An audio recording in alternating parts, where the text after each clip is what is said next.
pertama, kalian pasti bertanya, apa sih itu data warehouse?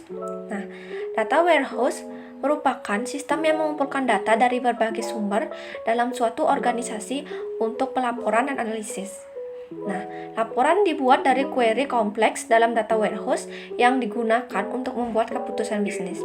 Dalam istilah yang lebih komprehensif, ini merupakan pandangan gabungan dari repositori, data fisik atau logis yang dikumpulkan dari berbagai sistem. Fungsi dari data warehouse yaitu pertama, data warehouse mampu memudahkan para pelaku bisnis untuk mendapatkan akses cepat akan data esensial dari sebuah sumber yang menampung berbagai informasi spesifik dalam satu tempat. Yang kedua, yaitu data warehouse menyediakan informasi yang konsisten untuk berbagai divisi dan bentuk aktivitas. Itu yang ketiga, data warehouse dapat membantu proses integrasi data yang dapat mengurangi stres pada sistem produksi. Fungsi yang keempat yaitu restrukturisasi dan integrasi dapat mempermudah proses pembuatan laporan dan analisa. Yang kelima, yaitu data warehouse mampu membuat pengguna dapat mengakses data penting dari berbagai sumber melalui satu tempat.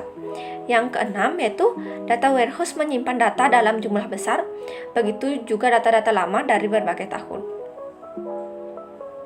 Baik, selanjutnya akan dilanjutkan oleh teman saya. Di sini saya akan menjelaskan kelebihan dan kekurangan data warehouse. Yang pertama yaitu untuk kelebihan data warehouse, yaitu satu, memiliki aturan transformasi untuk memvalidasi dan mengkonsolidasi data dari OLTP ke data warehouse. Yang kedua yaitu data terorganisir dengan baik untuk query analisis dan sebagai bahan yang baik untuk proses transaksi. Yang ketiga yaitu perbedaan struktur data yang banyak macamnya dari sumber yang berbeda dapat diatasi. Yang keempat yaitu masalah keamanan dan kinerja dapat dipecahkan tanpa perlu mengubah sistem produksi. Dan yang kelima yaitu proses transformasi atau perpindahan dapat dimonitoring, jika terjadi kesalahan dapat diarahkan atau diluruskan. Yang keenam yaitu informasi yang disimpan dalam data warehouse. Jadi ketika OLTP data sumbernya hilang, informasi yang diolah tetap terjaga dalam suatu data warehouse. Dan yang terakhir yaitu memiliki model data yang banyak macamnya dan tidak tergantung dari format data awal atau sumbernya, sehingga memudahkan dalam menciptakan laporan. Selanjutnya yaitu kekurangan data warehouse, yaitu satu, data warehouse bukan merupakan lingkungan yang cocok untuk data yang tidak terstruktur. Yang kedua yaitu semakin lama dipelihara, semakin besar biaya untuk merawat sebuah data warehouse. Yang ketiga yaitu data warehouse dapat menjadi ketinggalan dari data terbaru yang relatif cepat karena data yang digunakan di data warehouse tidak diupdate secara cepat, sehingga data yang ada tidak optimal. Dan yang terakhir yaitu data perlu diekstrak atau diubah atau ETL dan di-load ke data warehouse sehingga membutuhkan tenggang waktu untuk memindahkannya. Untuk penjelasan selanjutnya, untuk penjelasan materi arsitektur akan dijelaskan oleh teman saya. Kali ini saya akan menjelaskan mengenai arsitektur data warehouse.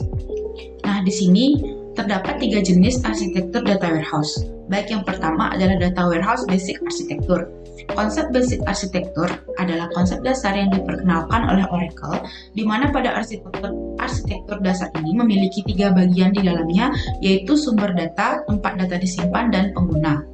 Dan yang kedua adalah data warehouse staging area arsitektur.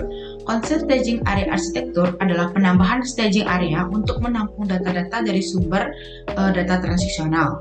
Sebelum dilanjutkan ke warehouse, yang dimana pada warehouse akan dilakukan pemilihan data yang sesuai dengan topik atau kebutuhan. Dan jenis yang ketiga adalah data warehouse staging area dan data mart arsitektur.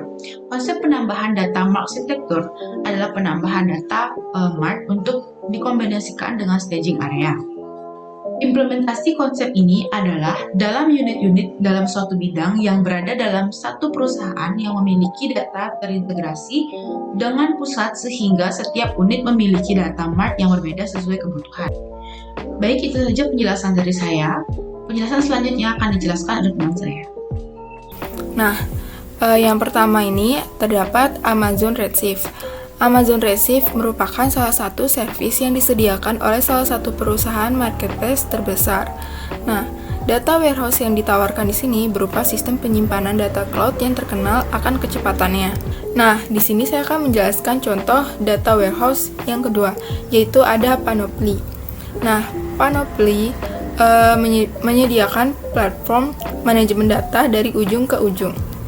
Nah, di sini data warehouse satu ini bisa dibilang merupakan salah satu platform yang sangat mudah dioperasikan karena tidak membutuhkan coding yang mengambil data. Nah, contoh data warehouse yang ketiga itu ada BigQuery. BigQuery merupakan data warehouse milik Google tanpa server. Memiliki skala yang besar dengan harga yang terjangkau. Service ini mampu masuk dalam bagian Google Cloud Platform dengan kapasitas yang besar. Baik, terima kasih. Sekian presentasi yang dapat kami sampaikan. Kurang lebihnya mohon maaf apabila ada kekurangan. Sekian dan terima kasih.